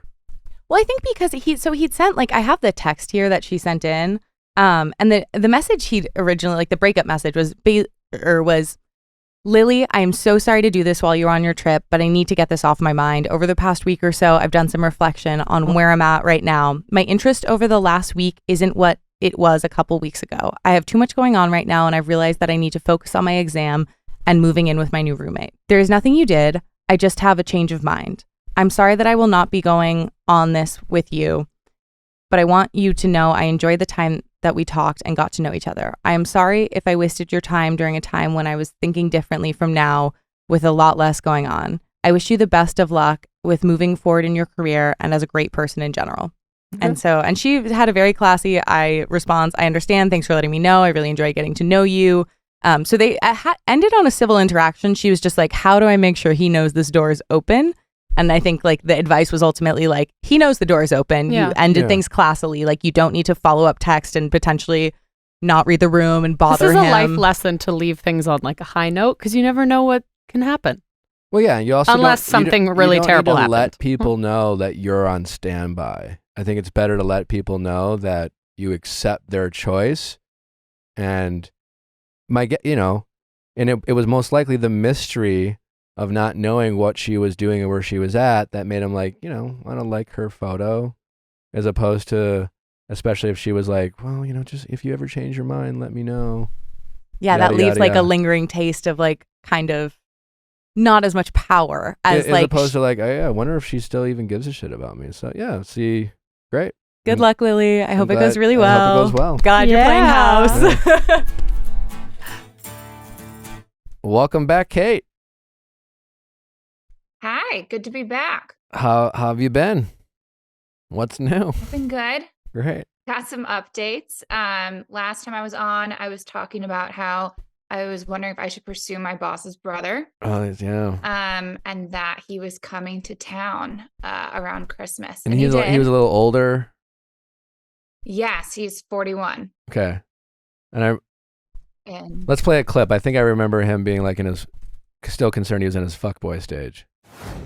How can we help, Kate? I am kind of interested in my boss's brother, but Fine. not sure if we should cross that line or how to really approach the situation. Okay. So if he comes to town and is flirty and wants to hook up, should I hook up with him or no? If you want to date him, I guess it depends on what you want. Yeah. If you just want to like have some good sex, then like go have some good sex. But if you want to see if he's serious about dating you, then I would maybe slow things down. You might be able to have your cake and eat it too, but it's risky, I know. I feel like the hooking up would be risky. It'd be like I kind of would just put myself in that box, I think. Yeah. It would have to be amazing sex, and then he would have to, because if you hooked up right away with some confidence, I can assure you that he would pull away and pull back a little bit. And then based solely on how good he thought the sex was, he would then try to reach out again to see you again, mostly based off the sex. And then over time, you might build a rapport. It would be a slower build towards a relationship. It would delay you potentially being in a relationship. And he has a lot of built-in excuses to not date you. Your boss, the age gap, things like that. He I brought up the boss thing. I was like, I just feel weird about it. And he was like, I don't know, like they wouldn't care. He has no reservations on that front. Okay. And I haven't really asked him directly, but I think his reservations are more that like he doesn't live anywhere near here. And I don't know if he's like looking to date. Yeah, I would just trust your gut on that. If he reaches back out, I think it's good to show that you're interested in him. But other than that, I'd play a little hard to get. Okay. Because I think it's convenience. Like I think he's going to reach out when he's here because Totally. It's convenient. So do you want to be his hometown hookup? Probably yeah, not. I guess I need to make that choice.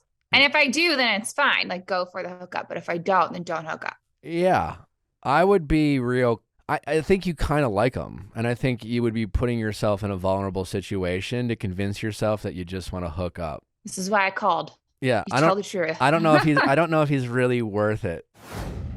So your advice was let him pursue me. Like don't go putting any effort in. And like if I wanted to hook up, I could, but you advised strongly against it. Okay. And? Okay. So he came to town, but he like brought the whole family. I mean, like boss's parents, which are his parents, sister, brother-in-law. I mean, the house was filled. And so I was like, okay, in a way, even if I wanted to hook up with him, kind of can't, which is a great thing. But he invited you to Christmas. Well, so I was invited by my boss. That's okay. But he knew I was coming. So he texted me. And remind me, 2 did weeks your out, boss actually. know about this? Yeah. No. Oh, Your boss didn't know. But if my memory serves, your boss encouraged. joked or encouraged or like Yes. talked about Yeah. her She brother had made a as like you Yeah, guys could she be a made a potential joke, like- match. Okay. yeah, she's like, you should marry my brother. And it was like a joke. And then she just had no idea. I think she had suspicions, Okay. Because like when he was in town the next day, like I had to do like the drive and drop him off the next morning. She knew he obviously slept somewhere else. So I think she had suspicions, but she never brought it up to me. Okay. And so I was just like, okay, we'll let it go. And then, yeah, so 2 weeks before he came to town, he texted me and he was like, hey, like, what are you doing for holidays? Are you going to be in Charleston? And I was like, yeah. And he's like, okay, excited to see you. So he comes to town, but like, we didn't really get to talk that much. But when we did, he was super flirty. He asked me to like give him a kiss in front of all of these people. And I was like, oh my God, like, no, like, I'm not a PDA person, I think. And also, we're not dating. So it was just kind of bizarre. And at one point, he introduced me as his fiance to someone new that we were meeting. And I was like, that's strange. And this was in front of like my boss's husband, all of their friends. It was Okay, that's interesting. weird. Did you confront him Super weird. on that? No, because the whole time we're in front of people. So I'm kind of like, What about after? like just my face probably said it all. Well, there really wasn't a time that we were necessarily alone. Like we had one moment alone where we did end up making out, but then I went downstairs and I was going to go home, but realized, hey, I drank too much. My boss was like, it's fine, stay over. She's like setting up the couch for me to sleep on. And as she's doing this, my phone rings and it's him. And she's like, why is he calling you? And then she answered the phone. So I think everyone kind of knew what was happening there. Cringy.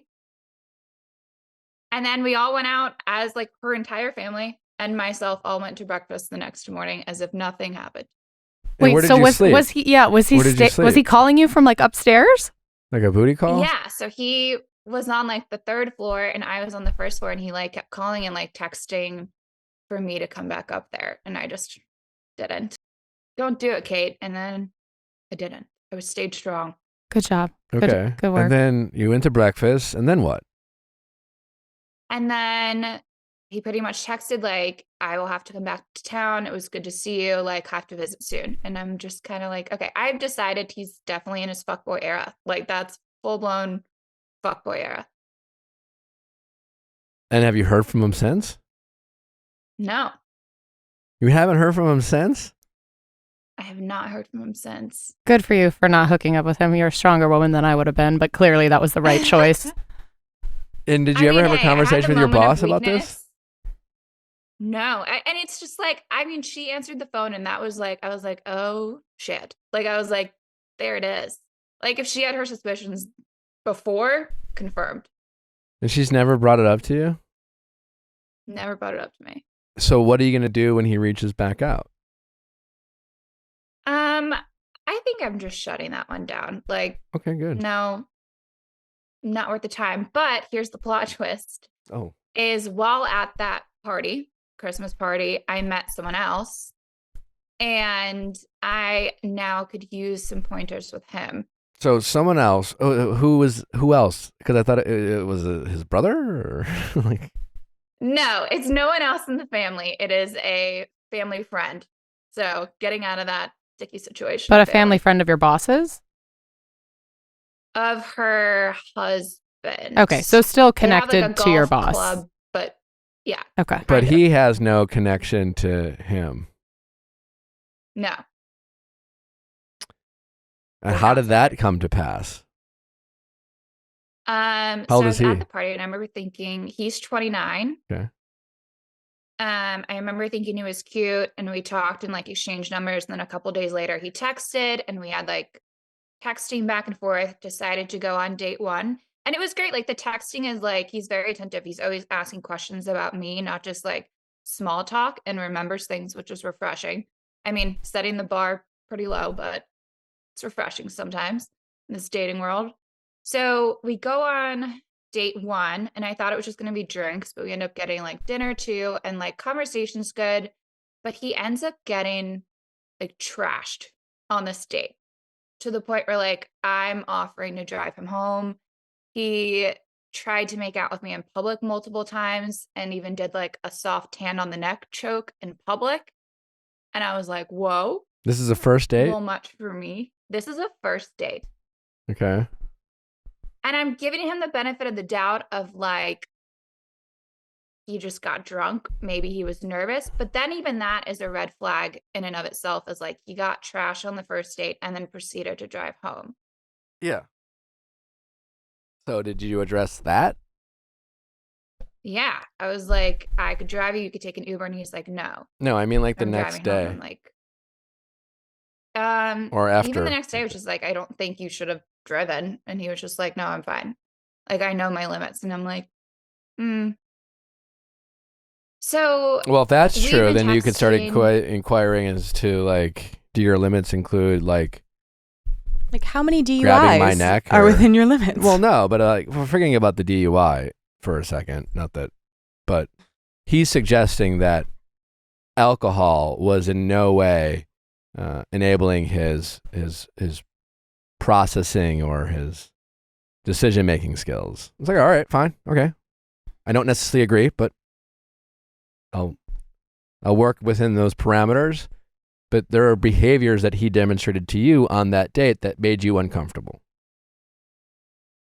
Yeah, I think it was just a very forward first date. Yeah. Okay. Well, but he did things that made you feel uncomfortable. Yeah. Yeah. Did you address that? You know what I'm saying? Because No. he's saying, no, this is who I know my limits. This is who I am.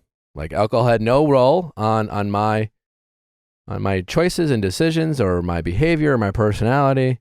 So that's him telling you that, you know, anything he did with you, the grabbing of the neck and kind of aggressive PDA, you know, without like checking in has nothing to do with alcohol. Can't blame it on the alcohol. Mhm. That's just who he is. So I'm really curious, which one is it? Yeah. I think that's a very good point. Like, is he just like, this is me at face value? Instead of like even blaming it on alcohol, he's just like, no, this is it. Have you been on has there been contact with this guy since? Yeah. So I guess that's the thing is like, at first in my mind, I was like, this is a hard no. Like, that's such a big red flag. I'm going to pass on it. And then it was just, he would text more and it was like asking, like, how can I help with work? Like, I know you're working on a giveaway. Like, do you still need brands for that? And just like reaching out and being attentive. And I was like, okay, maybe I'll give him the benefit of the doubt. So I was out at a happy hour with a friend and it's like right by his house. And I was like, we should go sometime.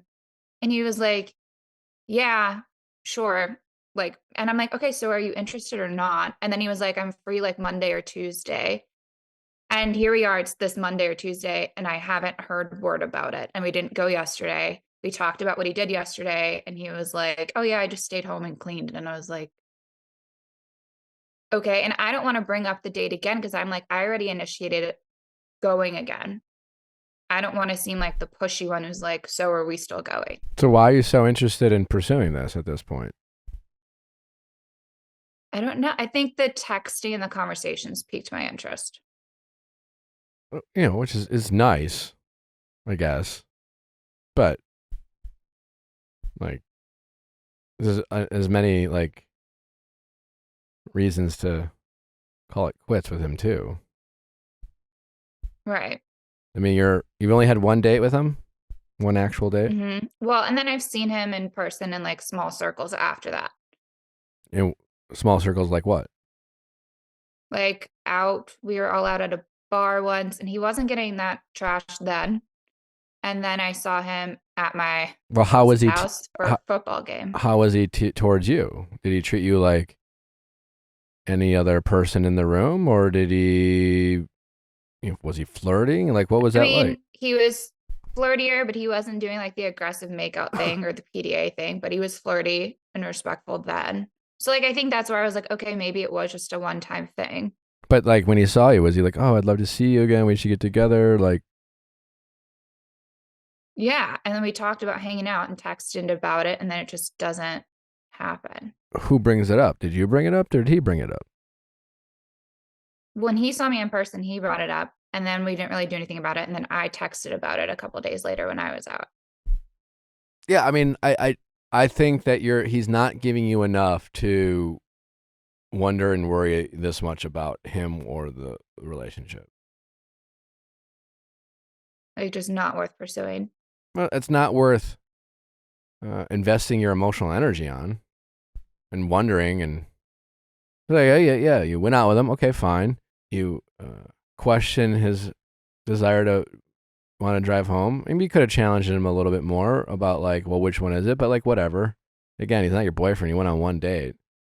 And then you saw him out a couple times. You had some like kind of casual conversations like, we should hit together sometime. But like, he certainly didn't like go out of his way. And it sounds like you've put yourself out there a little bit. And I'm just wondering, like, what's really there? Like, you don't really know him. You don't really have there's nothing really like exciting. There was not even a great first date. So I'm just like, why are we, trying to make this happen? So then do you think it just kind of like cut off communication? Unless he like drastically shifts like his energy, like I don't think you need to be reaching out at all or wondering if he's going to go out with you. I think it comes down to, hey, would you like to go on a date? And like, and see how his behaviors are on that second date if he really like tries to make a plan with you. And then checking in from there. I guess that was the thing. I wanted the second date more for myself to feel it out and think like, do I want to pursue it? Like I just wanted another in-person date to kind of make the call. I hear you, but the fact that he's not giving that to you or seemingly all that interested in having it is, I think, information that you could be using to make your decision, but you're not. You're choosing to like set that aside. It's like, oh, well, if I could only go out with them, then I could get more information to make my decision. So like, I need to go out with them. And that's your mindset rather than, after one date, he didn't seem all that interested in getting back together with me. I didn't even like him that much on the first date. And he's been kind of wishy-washy since. So like, all I really know about this guy is that, he might be someone who overconsumes alcohol. He also might be someone who, that affects his choices and his behaviors. And it also might be someone who seems resistant to that reality as well. And he's also like possibly in his fuckboy stage and certainly like, at least if nothing else, non-committal and a bit wishy-washy. Like that's, all these things. And yet all you're like, oh, we had one awkward date and I need to make sure I go on a second date before I really shut it off. And you're choosing to just not acknowledge all those other variables that you have seen or those inputs that you could be using to like make a decision on him. Yeah, it's like blind optimism. Sure.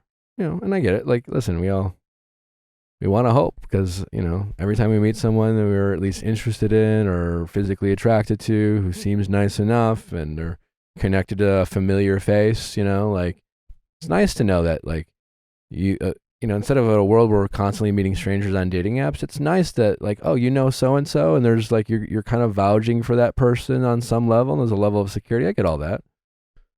But yeah, you feel like they're like vetted. Sure. You're like, okay, they can't be that bad. But in reality, they can just be not compatible for you. Yeah. Or like, we have to not think in necessarily these absolutes, like good or bad, evil, narcissist, or, wonderful person. Most of us are somewhere in the middle and complicated and have moments of selfishness and we can manipulate and use people and then, we can feel used and, stuff like that. Yeah, I think it's just the impatience in the current dating world, But I he hear made you. some good points. I don't think he's worth the effort. Yeah. I think try to be a little bit more assertive with your expectations and less willing to empathize with bad behavior early on, because you seem a little too willing to empathize for people who don't deserve it. And I think if you do that, I think it'll start attract. It's not something that attract, but you might notice a change in the people who you're engaging with, but it'll be a direct result of the energy you're putting out. Yeah, like setting stronger boundaries. Yeah. And that's like a me thing that I need to work on. But I definitely know that that's where that can play a role for me, especially on like first dates. Because I hate actually like a first kiss on a first date. I feel like it's just like, if you're not into it, I don't want to do it. Yeah, I mean, they could be awkward and shitty, but They're awkward. But Yeah. like getting people to be like, no, don't do that. Like, I never want to be like, no, and just put my hand up in someone's face. It's like, how do you be like, hey, I'm not doing that? I mean, I like, are you finding that a lot of guys, even though you're not putting out the vibe, they're going, Yes. Like on all of my first dates, this has always happened. guys are just aggressively trying to make out with you? Yeah, like especially at the end, like it's like I dread the walk to the car because you know it's coming and you're just like, you give the hug, you try to do like the whole avoidance thing and they still find a way. And it's never just like a kiss, it's like they want to full blown make out. Interesting. Allie? Yeah. You can try and dodge it, but sometimes it's like awkward too. Yeah. It's awkward. Hanukkah party guy, I was like, well, guess I'll do this now. Huh. Oh, this is a regular thing, huh? Well, especially like Hanukkah party guy, similar, like was a friend of a friend. Like I was just like, I can't be rude or awkward on this date because then it's going to get back to his friends who know my friends. And yeah, it adds a different element. In that situation, sometimes what I found works is like beating them to the punch in terms of like just going in for a hug and then being like, I had so much fun, and they'll then pull you in after the hug, and then Yes, and then they you pull put you, your like, they hand. don't let No, you go. let me finish. And then you put your hand out and you say maybe next time, and then it's like flirty and fun, and they don't get mad at you. Or something. Was this from a caller or from a friend of mine? That was like a really like sexy way to get out of it is to say like, I really want to enjoy like all of our firsts or something. Like someone had a line like that where I was like, ooh, not bad. Yeah, like I feel like that, I really wanna especially savor for our like firsts. sex stuff. Like, is you're like, I want like all of our firsts to be like something we appreciate. Yeah. But I feel like saying that on the first date is I even know. a little like, I know. It's I easier know. said than done. I literally think I'm it- right there with what you. if we just I literally think said that maybe no? next time. Yeah. Like I really feel like maybe next time has always worked for me. Yeah. Because then so- it's like like a if they're soft no. if you put your hand out and say maybe next time, and then they go in like, that's dangerous and atrocious behavior, and like that's like really crossing a line. Like that's not misreading a room. That's like assaulting someone. You know? yeah, I know. I feel like it's just like normally what happens is I'll go for the hug and be like, thanks so much, what a fun time. But as you're backing away And they from the think hug, it's like fun and flirty and like they think it's like a hot move for sure. and you're like, no thanks. Like, mm-mm. Our producer Derek is suggesting you say like when they try going, oh, you were doing so well. That's funny. I Good like job, that. Derek. Not bad. A man in a room named Derek. Yeah, That's I know it can be intimidating and complicated and scary, especially from like a man-woman dynamic in that situation. But I hate that you're just like going along with it. I feel like, yeah, some version of some sort of soft no or not just kissing all the guys who assume that they're going to get a kiss in the first date, I think is maybe good practice. Yeah, I could definitely use it. I think it's just I never really knew how to be like, without, like I said, just being like a hard no. It was like, what's the Yeah, it's a polite, tricky non-aggressive situation. way to do that? It's really hard. It's really, really hard. And I also think like sometimes like I can feel like if I was in a situation like that, I'll just be like, fuck, like I'll just feel like people pleaser Yeah. took over and like shit, like I know I don't need to do this. And yet in the moment it was so hard to like be unchill or like whatever else. And so it is like, it's super challenging. And I know like, I'm saying like, oh, I think this works, but it's like, it's very hard to execute. It's not just about knowing what to do. It's like about being able to like summon and go against all the conditioning. I wish I could somehow bottle my lack of people pleasing and I don't know. Yeah. You are like the least people pleaser person I've ever met. I've ever known well. Yeah. I'm not a people pleaser. Yeah. And I feel like that's why we need this show. Like, and I want to make people happy, but like I'm definitely not a people pleaser if it interferes with my comfort level or boundaries. Yeah. Your boundaries are like barbed wire fences. Like no one's getting across. It's like you'll live. You know. It's a good quality. Because from the people pleaser aspect, I wish I could have a little more edge Yeah. there. You should There's start something a different fragrance about line. I don't know though, what I'm too. doing. You know what I'm saying? I wish I could bottle it and articulate it in a way. But I would argue like this is such a different beast. Like I feel like I'm good with boundaries normally, but it's not even like I would describe myself as like an over the top people pleaser. But it's this type of moment, like on a date, where I just feel like you've been so, I don't know. You never want someone to like talk shit about you. You never want someone like some guy to be like talking crap about, I don't know. There's so much like that goes into it.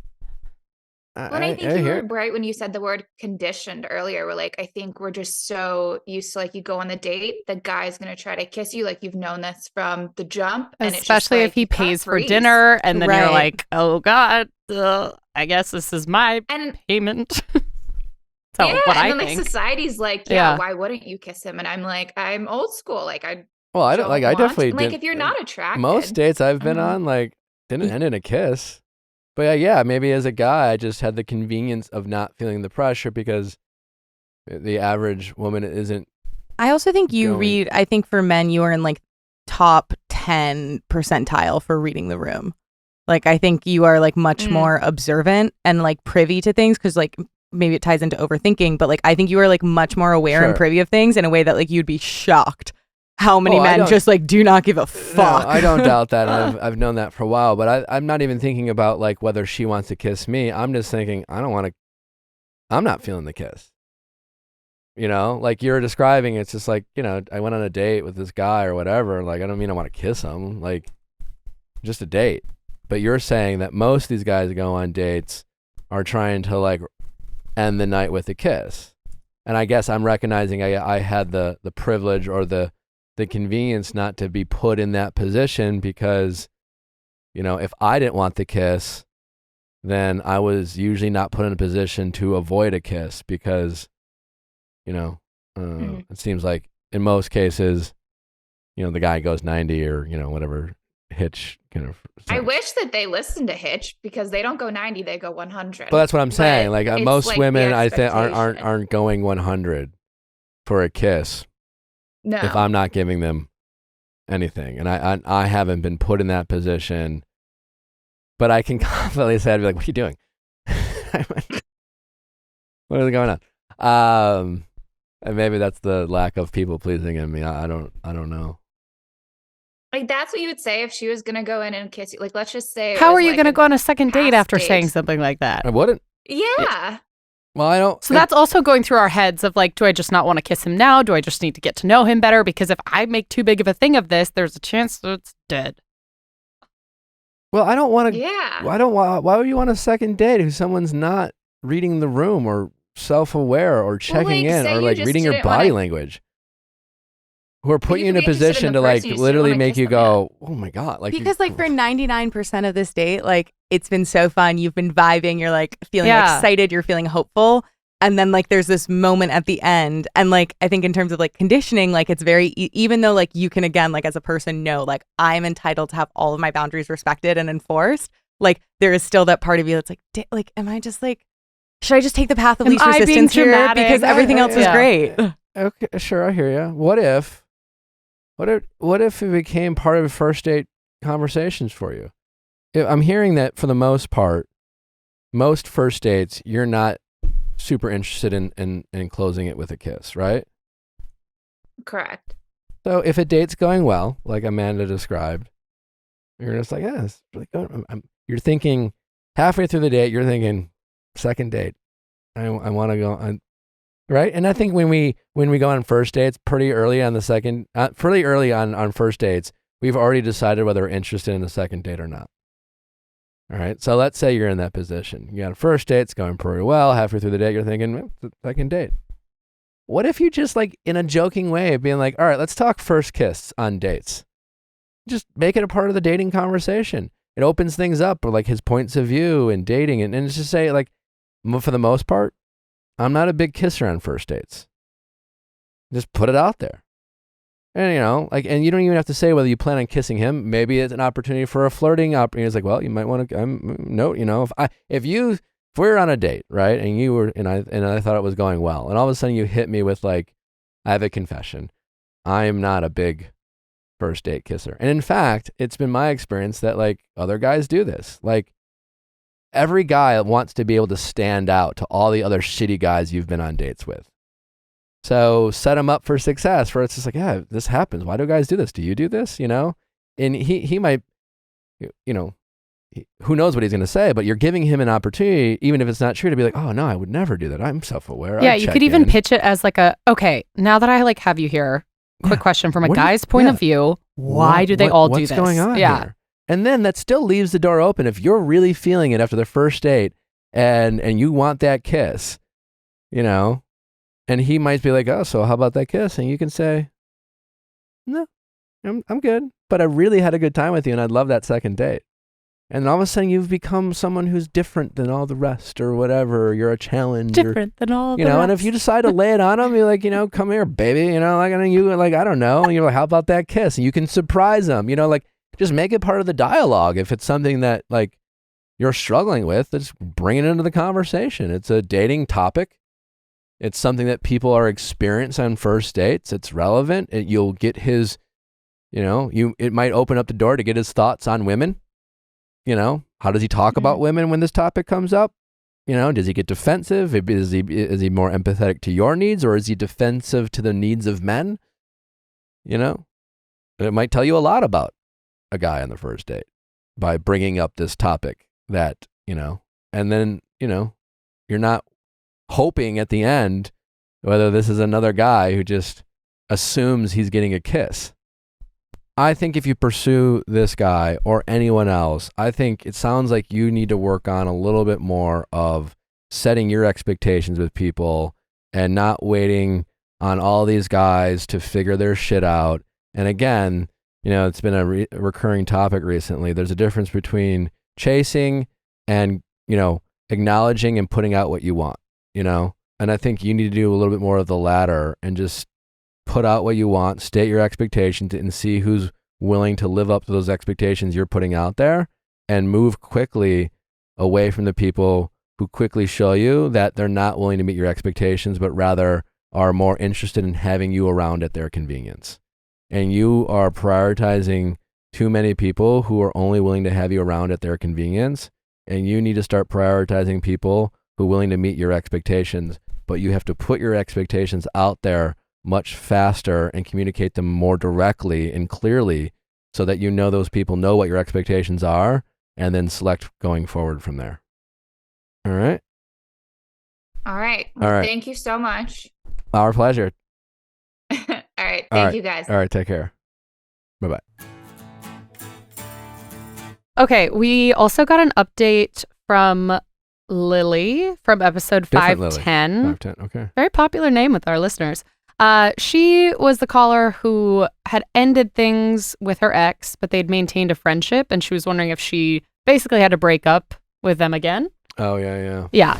I think I need to break up with my ex-boyfriend again because we tried to be friends, but now I'm in a new relationship. Okay. He might say nothing, and he might say something really passive-aggressive and curt. Mm-hmm. I think that's best case. That's what we're hoping for. Yeah. But if he tries to get into a dialogue of kind of like, what are you talking about? We're just friends. Then I would hit him with like, we were never just friends. We had a very meaningful past, and that's something I do value. And respectfully, like I have friendships that aren't complicated by a romantic history. Yeah. And I do, and say like, I and speak for yourself, you know, forget about what his is like. I'm not capable of ignoring what we had, and I want to be able to value what we had and not try to, you know, pretend to be just friends. All right, we'll see. I feel like I don't know what he's going to say, but it's going to be something sad, I feel like. Yeah, let him be sad. Let him be angry. And this is where you have to be the bigger person and allow him to think of you as the bad guy. This is where you have to let go, and like not wanting to be the bad guy got you into this situation in the first place. Totally. So let him talk his shit, or, you know, hopefully he doesn't say or do anything that is hurtful, but he's going to be hurting, and just let him get it out. You don't need to be the greatest person in the world to him anymore. So the text that we recommended her sending was something along the lines of, after giving it some thought, I'm not sure that us catching up is the best idea. I've started seeing someone and I want to focus my energy on that relationship. I've always valued our time together and our friendship, but I don't think it would be appropriate for us to catch up. I hope you understand. So he was asking to meet up and catch up, and she attached some screenshots of his response. What did he say? He said, no worries, I know you're busy and that things are a lot different now. I want you to know that I wasn't planning on a long, sappy phone call because of your post or being in some type of mood. Now I realize I hit you up on the same day, but I only reached out because November 1st was exactly a year since we split up. So I thought about you and I just wanted to chat for a bit. I actually didn't see your post till the next morning, then felt really stupid for texting you because I realized how it looked, LOL. So if you're down to just chat and catch up, obviously I'd love to. You're always free to call anytime, but if not, I totally understand and will respect that. Lily did not answer. Then, looks like a few weeks later, potentially, late November, sent some photos of some pets, some dogs and a cat. He did. Yep. And his caption was, hey, I thought I'd share some pics from last week. Smiley face. And then a month later, he said, hey, Merry Christmas. On Christmas. And happy birthday to, I'm assuming a pet name, 2. Is that it? So yeah, she said, I'm confused by these messages because 1, we broke up before November 1st, so I'm not sure what he's talking about in the first message. And then he continued to text me over the holidays. I guess I expected this, but it was also annoying because I was hoping the message we sent him would stop him from contacting me as often. I think she's doing the right thing of not responding. Yeah, because this is not ghosting. She gave him the explanation. And so she's not going to respond to these messages. Like, she doesn't know him that. I think the non-response is very appropriate. Good job leaving him on red, Lily. Yeah. I mean, he's not, and that's fine. He's going through his own journey, but eventually he'll figure it out. Yeah. I don't know. I don't know why he feels the need, but I think the important thing is there's nothing really to be confused about other than breakups are hard and everyone goes through their own journey, and I don't know why he's having a hard time fully letting go. But yeah, he's just having a hard time fully letting go. But the good news is that she either knows that she needs to fully let go and is willing to follow through with it better than he is, or has already done that to at least a certain extent. Mm-hmm. It's great. Love that. Thanks for listening. Don't forget to send in those questions at asknick@theviallfiles.com. Make sure to check out our AMP show, Better Date Than Never, every Thursday at 9 p.m. Eastern. Jim Jeffries on Tuesday for Bachelor Recap. The Lautners on Going Deeper on Thursday. Thanks for listening. We love you. We'll see you tomorrow.